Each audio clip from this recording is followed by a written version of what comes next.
I have received a message from Her Excellency the Governor-General recommending, in accordance with Section 56 of the Constitution, an appropriation for the purposes of the Appropriation Bill No. 1, 2025-2026. And I call the Treasurer. Mr Speaker, I present the Appropriation Bill No. 1, 25-26 and the explanatory memorandum. Thank you. And I call the Clerk. First reading, a bill for an act to appropriate money out of the Consolidated Revenue Fund for the ordinary annual services of the government and for related purposes. And I give the call to the Treasurer. I move that the bill be now read a second time, and I acknowledge the Ngunnawal people here and the Yuggera and the Yugambeh back home. Speaker, this budget builds on the progress that we have made together. It's a plan to help with the cost of living, with 2 new tax cuts and higher wages, more bulk billing and more help with electricity bills, cheaper medicine and less student debt. It's a plan to build Australia's future, with more homes, new investments in skills and education, competition reforms and a future made in Australia. Yeah. Speaker, our economy is turning the corner. Inflation is down, incomes are rising, unemployment is low, interest rates are coming down, debt is down, and growth is picking up momentum. On all of these fronts, our economy and our budget are in better shape than they were 3 years ago. Yeah. Now, this progress has been exceptional but not accidental. The credit belongs to Australians in every corner of our country. Yeah. We've come a long way together, but there is more work to do. This budget is our plan for a new generation of prosperity in a new world of uncertainty. It's a plan to help finish the fight against inflation, rebuild living standards and maximise our national advantages into the future. This is a responsible budget with 5 main priorities: helping with the cost of living, strengthening Medicare, building more homes, investing in every stage of education, and making our economy stronger, more productive and more resilient. Speaker, the global economy is volatile and unpredictable. The 2020s have already seen a global pandemic, global inflation and now the threat of a global trade war.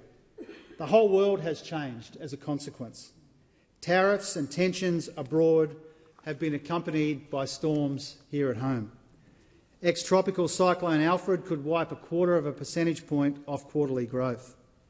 North and far north Queensland have flooded too. Storm clouds are gathering in the global economy as well. Trade disruptions are rising. China's growth is slowing.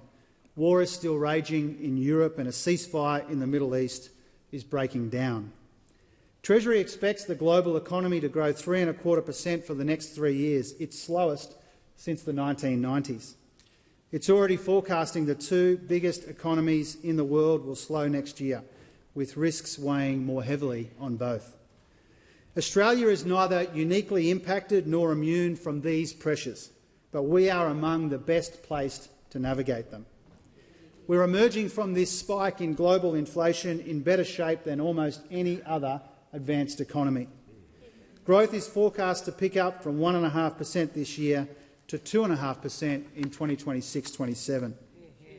The private sector is resuming its rightful place as the main driver of this growth, with Treasury upgrading forecasts for growth in private demand to more than double next year compared to this one.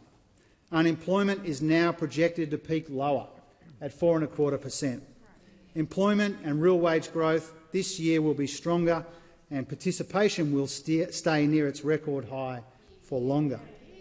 Inflation is coming down faster as well. Treasury now expects inflation to be sustainably back in the band 6 months earlier than anticipated. Yeah. Now, all of this means that the soft landing that we have been planning for and preparing for is now looking more and more likely.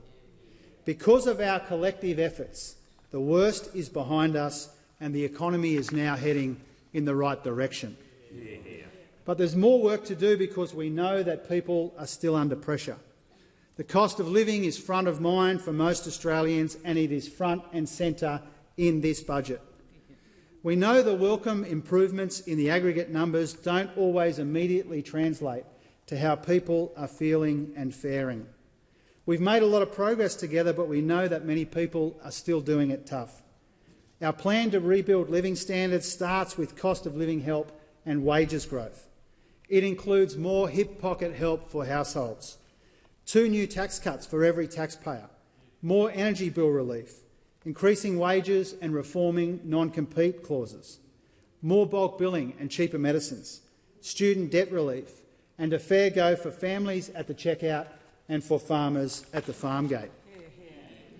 Speaker, tonight the government is proud to be delivering more tax relief. Every Australian taxpayer will get a tax cut next year and the year after to top up the tax cuts which began in July. This will take the first tax rate down to its lowest level in more than half a century. These additional tax cuts are modest, but they will make a difference. The average earner will have an extra $536 in their pocket each year when they're fully implemented. Combined with our first round of tax cuts, this is $2,190, and the average total tax cut will be $2,548, or about $50 a week. We will also increase the Medicare levy low-income thresholds, which is extra tax relief for more than 1 million Australians. Now, our $17 billion in tax cuts are the biggest part of the responsible cost of living package in this budget, but they're not the only part. Mr Speaker, electricity prices in the official data went down 25% last year, but they're still putting pressure on households around the world. 2 rounds of energy rebates have helped take some of the sting out of energy costs. Tonight we're providing another $1.8 billion in energy bill relief. Every household and around 1 million small businesses will receive energy rebates until the end of 2025. This means cutting another $150 off bills this year. The government will also be using the powers and penalties of the energy regulators and the ACCC to help ensure that energy companies offer customers cheaper deals, that pensioners receive the discounts that they are entitled to, and that Australians get the value that they deserve. Mr Speaker, at the core of our economic plan and at the very heart of this Labor government is a simple objective: to ensure more Australians earn more and keep more of what they earn.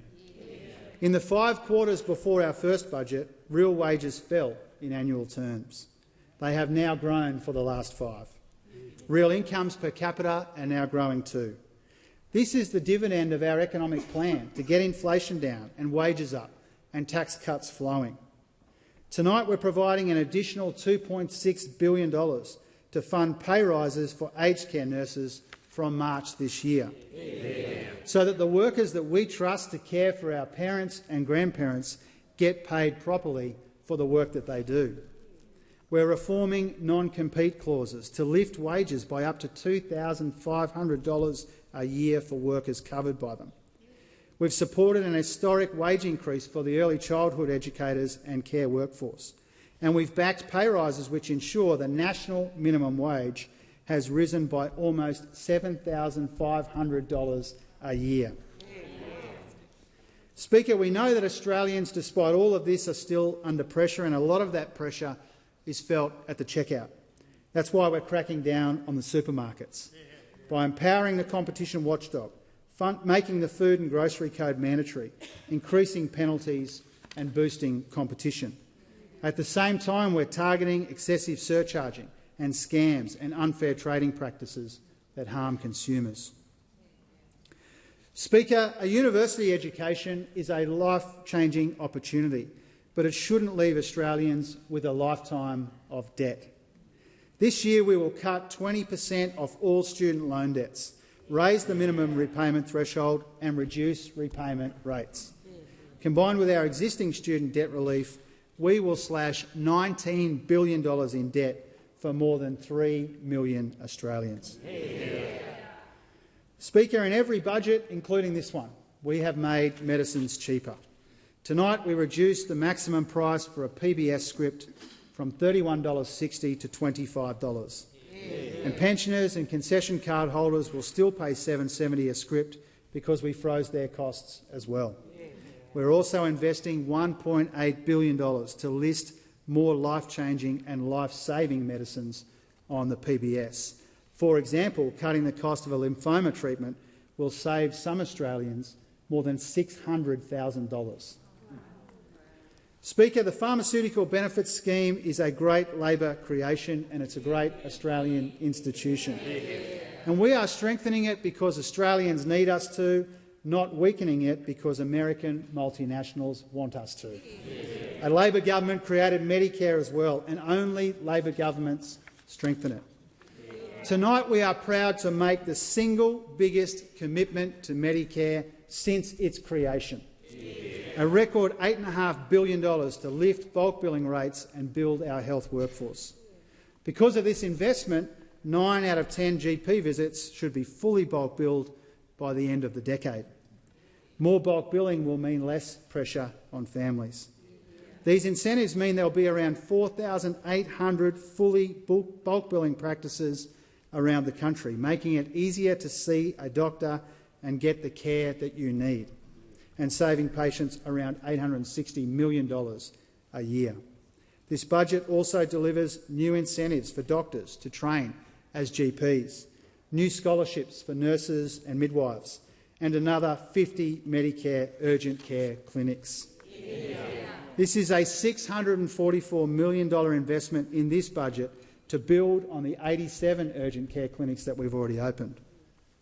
4 in every 5 Australians will live within a 20-minute drive of an urgent care clinic as a consequence. Opening early, closing late, available on weekends, taking pressure off hospitals and emergency departments, and all you need is your Medicare card. Every single state and territory will also get more money for hospitals in this budget, funding that will reduce waiting times. Tonight we're locking in an extra $1.8 billion, taking our total contribution to public hospitals to $33.9 billion next year. Speaker, we're proud to be investing $793 million in this budget in women's health to create more choices and lower costs and deliver better health care for women. This funding will help Australian women save on contraception, access more endometriosis and pelvic pain clinics, and receive better support through menopause. Because for our government, women's health is not a boutique issue or a question of special interest. It is a national priority. Speaker, new plans for cost of living and health are accompanied by new investments in housing. We are tackling the housing shortage from every responsible angle, making home ownership more affordable for young Australians and for young families in particular. Our $33 billion plan will help build 1.2 million new homes before the decade is out. This includes $54 million to accelerate the uptake of modern methods of housing construction, which is all about building more homes more quickly. It supports our work to cut red tape and reduce financial barriers to more efficient construction methods. The first 2 rounds of the $10 billion Housing Australia Future Fund are helping to build about 18,000 social and affordable homes for those who need them most. And lifting the cap on Housing Australia's financial liabilities to $26 billion also helps in this regard. We're making sure new properties are well located and connected to the infrastructure that they require. Our housing support program is funding the crucial roads, water and power that these new homes need. Our national leadership is incentivising states and territories to reform their planning systems to accelerate new housing supply. And to build more, we know that we also need to train more builders. That's why we're attracting more apprentices into the housing industry by doubling incentive payments so that eligible apprentices get up to $10,000 if they train up in the housing construction sector. Speaker, tonight we're expanding our Help to Buy scheme as well. This is part of our efforts to help ensure more Australians can buy a place of their own. We will update the property price and income caps so more first home buyers are eligible for the scheme. and this will help 40,000 Australians buy their first home in the next 4 years. And the changes mean that they can access a bigger range of homes and buy one that suits them. And we're easing pressure on the housing market by banning foreign investors from buying established homes and cracking down on foreign land banking as well. Speaker, a crucial part of this Labor government's economic plan relies on the transformational power of education, its power to turn aspiration and ambition into reality. And this is why we're investing in every stage of education, to lay the foundation for a better and fairer system and teach and train Australians for the jobs of the future. Speaker, this all starts with early childhood education and care. We believe every child has the right to an early education to ensure that they don't start school behind. Cheaper childcare is also cost of living relief with an economic dividend. A key part of our plan to rebuild living standards is to help people work more and earn more if they want to. That means breaking down the barriers to workforce participation. So from January 2026, we are replacing the childcare subsidy activity test with a new 3-day guarantee. This will make sure families are entitled to at least 3 days a week of subsidised early childhood education and care. We're also building more childcare centres in areas of need, investing $5 billion to expand access across the country and lift the wages of early educators, and charting a path to universal early education and care regardless of a child's background or no matter where they live. Speaker, we're also putting billions into public schools in this budget to open the doors of opportunity for more Australian children. We're fully and fairly funding public schools to help students catch up, keep up and finish school. This means public schools will finally be on track to reach the funding standard recommended in the Gonski Review almost 15 years ago. On top of this, our fee-free TAFE program will help equip Australians for the jobs of the future. Over the next decade, 9 out of 10 new jobs will require post-secondary qualifications. Almost half of these will be from vocational training.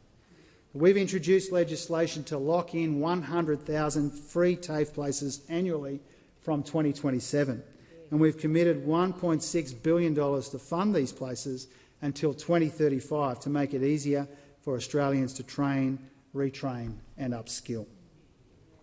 Speaker, we see this as an important way, or one way, to ensure Australians can be primary beneficiaries of all of this churn and change that we're seeing around the world. Another is by investing in our comparative advantages, or by looking for opportunities to join with our partners in new, more resilient global supply chains, by becoming an indispensable part of the global net zero economy, by preparing our people to adjust to and succeed in the new world being created right in front of us, by building a future made in Australia. Now, a big part of this depends on boosting productivity the right way to lift living standards over the long term. Now, our plan for productivity growth doesn't mean making Australians work longer for less. It's about investing in our people and doing more to unlock our potential by boosting dynamism and competition in our economy.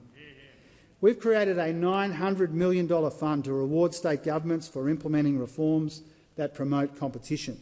And tonight we are advancing this substantial economic reform agenda.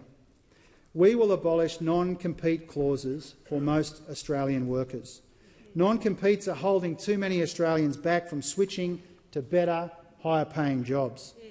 More than 3 million Australians are captured by these clauses, including childcare workers, construction workers and hairdressers. People shouldn't need to hire a lawyer to take the next step in their career, or permission from their old boss if they want to be their own boss and turn an idea into a small business. The Productivity Commission estimates that this reform could lift productivity, reduce inflation and improve GDP by $5 billion, and it could boost wages by up to 4%. We're also introducing a national licensing scheme to allow electricians to work seamlessly across borders. This will be a template for expanding national licensing to other occupations when and where we can. The PC suggests that these broader licensing reforms could boost GDP by up to $10.3 billion. Mr Speaker, Australia is well placed to respond to the 5 seismic challenges shaping this new world of uncertainty. The shift from globalisation to fragmentation, from hydrocarbons to renewables, from information technology to AI, from a younger population to an older one, and all of the changes in our industrial base.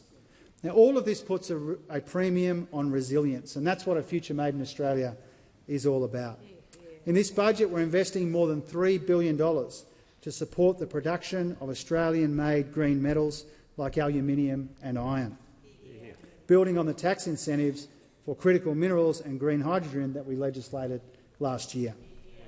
We're also backing clean technologies through our Future Made in Australia Innovation Fund and by recapitalising the Clean Energy Finance Corporation. This will help develop new industries in clean energy manufacturing, green metals and low-carbon liquid fuels, and unlock more private investment. This agenda is about recognising that our future growth prospects lie at the intersection of our industrial, resources, skills and energy bases and our attractiveness as an investment destination, so that we can grasp the jobs and opportunities of the net zero transformation. Speaker, in difficult conditions, around 25,000 new businesses have been created each month on average since we came to office. Now, we respect and admire the hard work and aspiration and sacrifice behind those record numbers, which is why we're going into bat for small and local businesses in this budget, protecting them from unfair trading practices, funding our Buy Australian campaign to support local producers, providing new resources for the regulator to level the playing field for smaller players, and delivering tax relief for hospitality venues, brewers, distillers and wine producers as well. Speaker, building Australia's future also means building on the strength of our regions. That's why we're securing banking services in country towns and flights in the bush. It's also why we're investing up to $3 billion in additional equity to complete the rollout of the national broadband network. Infrastructure like the NBN is essential for communities and students and businesses and to the productivity of our nation. And so are the roads and railways connecting our regions to our cities and supporting economic growth. This budget provides $17.1 billion over 10 years for these projects, including $7.2 billion to upgrade the Bruce Highway in Queensland, the biggest ever investment in the Bruce, $2.3 billion for Western Sydney, with $1 billion of that for the rail network alone, and $2 billion towards transforming Sunshine Station, taking our Melbourne Airport rail investments to $7 billion. In total, we're investing more than $120 billion in infrastructure in every state and territory over the decade, improving the productivity, resilience, livability and sustainability of our cities, regions and communities, accompanied by $262 million to preserve and conserve our natural land and our ocean assets. Speaker, in these uncertain times, economic security and national security are increasingly intertwined. We're supporting stability and prosperity in our region by helping to shore up banking services in the Pacific. We've invested an extra $50 billion in defence by the mid-2030s to help keep Australians safe. It means defence funding will grow beyond 2.3% of GDP by the early 2030s. And we're investing $45 million in our initial response to the independent intelligence review. So, Mr Speaker, in a tight budget, we've made room to boost our defences, strengthen Medicare, help people doing it tough, build more homes and invest in the future. We've done all of this at the same time as we've overseen the biggest ever fiscal improvement in a single term of government. Tonight's budget is $207 billion better than we inherited. It's in better shape in every year over the forward estimates than it was 3 years ago. In our first 2 years, we posted the first back-to-back surpluses in nearly 2 decades. Our deficit this year has almost halved since we came to office. Next year's deficit is $42 billion, lower than what was forecast at the last election and lower than at the mid-year update. Gross debt will hit $940 billion this financial year, $177 billion lower than what we inherited. Yeah. This means we'll avoid around $60 billion in interest costs over the decade. These are some of the dividends of our responsible economic management, achieved through a combination of spending restraint, finding savings and banking revenue upgrades. Real payments growth is forecast to average 1.7% to 28-29, less than half of the average under our predecessors. We've found around $94 billion of savings since coming to government, including another $2 billion in this budget. In this term, we've banked around 70% of tax receipt upgrades, and we've made structural improvements to the budget across the NDIS, aged care and interest costs as well. And Speaker, we're repairing the budget without ignoring our responsibility to build a stronger, fairer and more inclusive society, where more Australians have the chance to contribute and share in our economic success. We're providing $1.3 billion for closing the gap and economic self-determination for First Nations Australians, with investments in remote community services, opportunities for business and support for home ownership. Tonight's budget also includes $424 million for Australians with a disability and more funding for aged care reform. There's more money to support veterans and build on the progress that we have made eliminating that backlog of claims. And we're providing help to Australians and communities affected by natural disasters, provisioning another $1.2 billion to properly fund recovery from ex-tropical cyclone Alfred, as part of $13.5 billion in natural disaster funding for further north and right around the country. So, Mr Speaker, it's even more important and even more remarkable that Australia's economy is turning the corner when we know that the global economy is taking a turn for the worse. Our progress and our prospects validate and vindicate the decisions and the sacrifices that we've made together as Australians to bring inflation and debt down, to get wages and growth up, and to keep unemployment low. And what really matters is that we build on this platform, how we help finish the fight against inflation, how we keep rebuilding living standards, and how we maximise our national advantages to benefit Middle Australia.